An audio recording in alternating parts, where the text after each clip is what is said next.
Now, what might the North do a nuclear test around the time of the U.S. presidential election in November?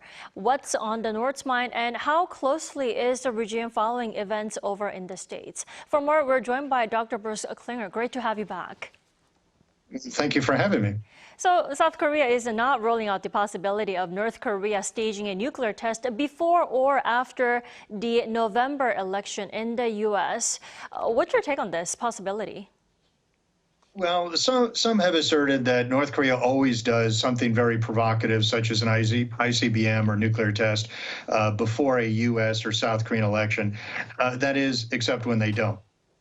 And I don't think if they did a nuclear test, it would really have an influence on the voting in the U.S. election. The voters for the two sides are pretty much determined, and I don't think anything that North Korea does will actually sway people's votes to or from either one of the candidates.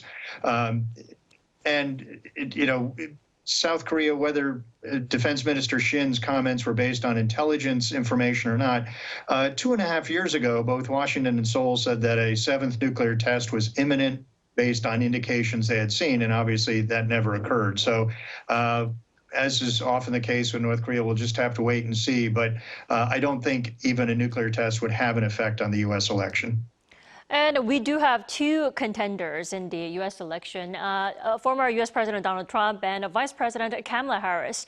Some experts say dealing with North Korea and Korean Peninsula issues will not be Trump's priority when it comes to his foreign policies. Is that so?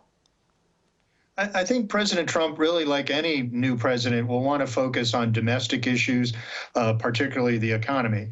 That said, the outside world intrudes and wants to be taken care of. But I think President Trump's priorities would likely be China, Taiwan, Ukraine, and then also the Middle East. So I don't think he would be rushing to re-engage with Kim Jong-un. And Kim may not want to re-engage because he's not needing benefits as badly as he did back in 2018, given the growing support and the strengthening relations with Moscow. That said, North Korea may see an opportunity to gain benefits or concessions from President Trump. The message in response to President Trump's comments about Kim was both candidates are representing a hostile policy. If the U.S. wanted to talk, they would have to do things such as canceling military exercises, stopping the rotational deployment of U.S. strategic assets, both of which Trump did in 2018. So perhaps he could be induced by North Korea to re-engage, but I think his priorities would be elsewhere. Well, then, does that mean we shouldn't expect another Trump-Kim Jong-un summit like we saw back in 2018? Well, we didn't really predict the two that happened back in 2018, 2019. That's true. But I think Trump would be more likely to focus elsewhere. And I think really North Korea would be the driver for whether U.S.-North Korean relations get back on track. Well, I'm sure North Korea must be closely following the U.S. presidential election, as we all are. Now, do you think Kim Jong-un wants Trump to win or Harris? What do you think?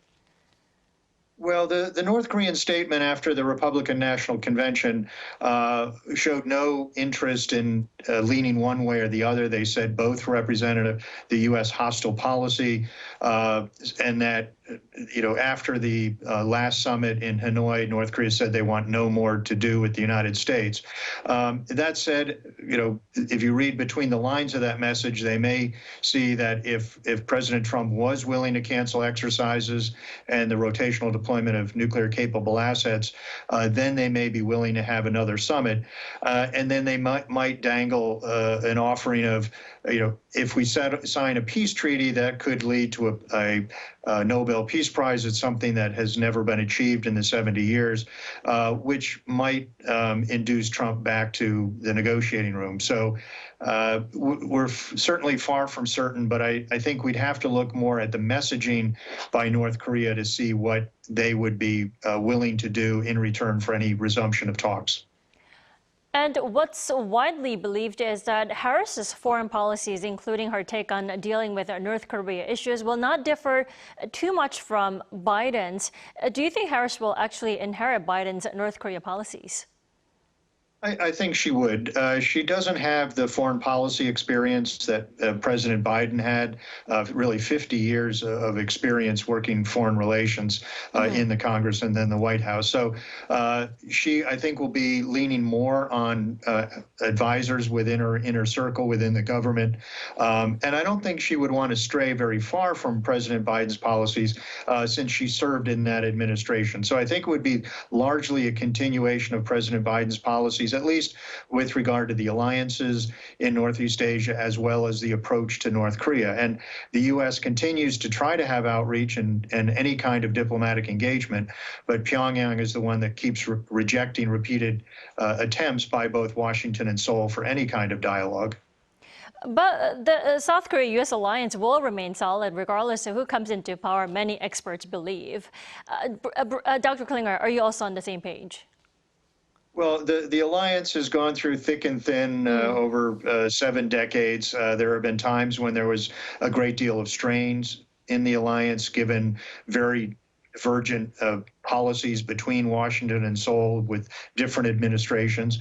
There were strains during the Moon Jae-in administration, but now President Yoon has policies that are much more in favor of the alliance, as well as outreach to Japan and strengthening trilateral relations, as we saw with this weekend's agreement. So I think the basis for the alliance is very, very strong, as long as neither side does policies that are very divergent from the other's priorities, or works to reverse the progress we've made in recent years on strengthening deterrence and defense capabilities of the alliance, as well as trilaterally with Japan.